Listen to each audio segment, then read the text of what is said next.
ধারণা করে কথা বলা নিষেধ ইসলামে।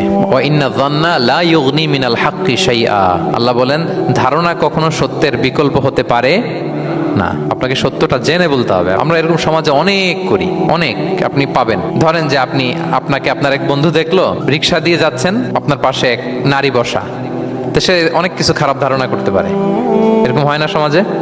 তেমন হতে পারে যে আপনি আপনার ছোট বোনকে নিয়ে বেরিয়েছেন, হতে পারে না? কিন্তু আপনি তো একটা ধারণা করে ফেললেন অন্য কিছু। সমাজে আমি দেখেছি যে কারো যদি ঠোঁট কালো হয়, তো মানুষ ধারণা করে নেই লোকটা মনে হয় সিগারেট খায়। কিন্তু সিগারেট সেবন করা ছাড়াও কারো ঠোঁট কালো হতে পারে কি পারে না বলেন? এই যে এগুলো সমাজে প্রচলিত। বিয়ে করার পর ইমিডিয়েট যদি কেউ একটা গাড়ি কিনে বা হুন্ডা কিনে, এটা কি বলে বলেন তো? এই বোধহয় শ্বশুর বাড়ি থেকে যৌতুক নিয়ে আসছে। দেখছেন, এরকম ভুরি ভুরি আপনি সমাজে পাবেন।